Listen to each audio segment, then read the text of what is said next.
Hello, everybody. Welcome back. It's your favorite marine scientist, Thrills and Gills. As I said in the clip post, we're talking about knifefish. Unfortunately, the knifefish you saw in that video has unfortunately passed away because we have a big South American cichlid that can't handle himself when it comes to dealing with knifefish, apparently. But so far, we have a new knifefish that seems to be doing a lot better. I'm doing this at night to get some better activity. So this is a pretty similar breed known as an Osa knifefish. Now, what you should know about most knifefish is they are predators. This one is less of a predator, surely due to its really, really small mouth. But if you think that this fish is having a seizure, I assure you, he's not. He uses a very unusual sense that is known as the sixth sense in fish terms, called electromagnetic reception. This is where he uses electric fields to kind of make a mental map of everything within a 3-inch radius of every point of his body. Most knifefish tend to act very shy and are very, very calm and don't tend to be active until nighttime. This variant specifically tends to act like a leaf at daytime, and at night he acts like this, swimming around and looking for a good morsel to eat. Now, when they have the smaller mouth, like this guy, if I could focus on him, he's so active and happy. They like to eat smaller things such as mysis, shrimp, krill, and bloodworms. However, if you get into bigger species such as the common ghost knifefish or the abba abba or Poseidon forbid an electric eel, which is a breed of knifefish. It's one of the largest breeds of knifefish, being a ridiculous 6.5 feet long. Fun fact, it's the only breed of fish that you have to be 21 to own. Because I guess,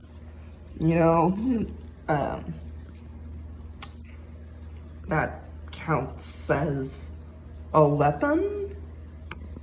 I'm thinking that's what their logic is. But that's not what I'm here for. I'm here for this guy. So what's the deal with this guy? What should I know? What should I keep? First of all, as I've said earlier, I've already lost the knifefish, but that's due to this dude. But you should know that if you want to keep a knifefish, you should probably be a knowledgeable aquarist, as this is a very advanced fish. They're extremely sensitive to their environment, and one wrong thing, and they're done. Especially when it comes to chemicals, it's very bad to change their chemicals, and it's really, really bad to have power outages because of the electromagnetic thing. Other things that should be noted is keep magnetic appliances away from them,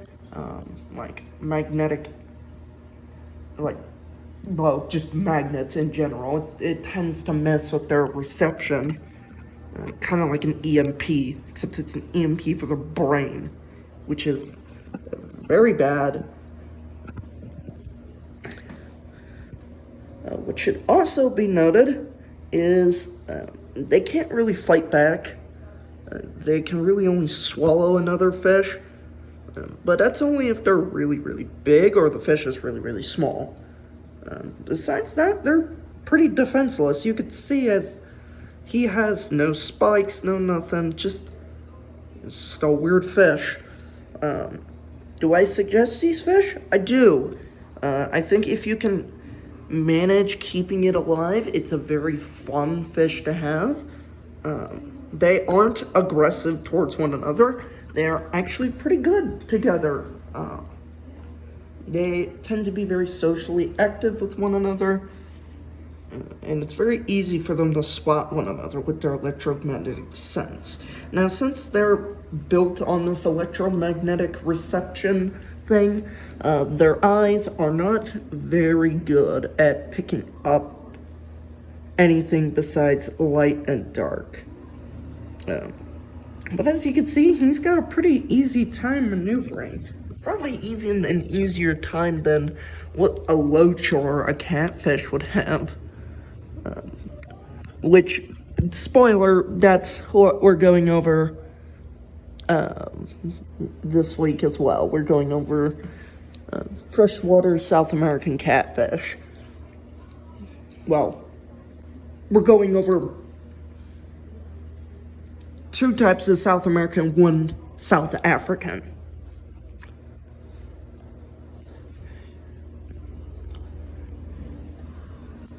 I can't see any of my catfish, but at least we get good footage of this guy. I actually was really worried beforehand because I haven't really watched this guy come out at night yet. He is fairly new, as I have just replaced him with the black ghost knife fish that I had showed you guys in the clip earlier, because this cichlid that we have just cannot behave itself. I highly suggest that you keep this thing with very, very peaceful fish. Small tetras like emperor tetras and barbs and koi catfish are really good to keep with them, as they're not going to try to pick at their tails or anything. That's usually the reason why so many fish take them out, is this long tapering tail.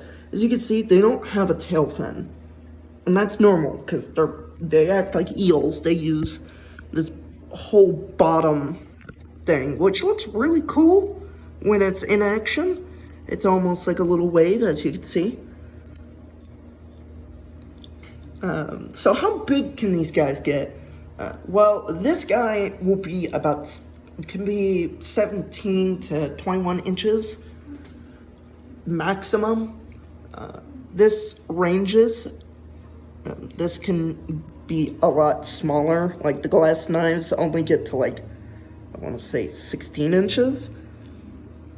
But then there's the electric eel, the Abba knife fish, and the clown knife that can all get over 27 inches.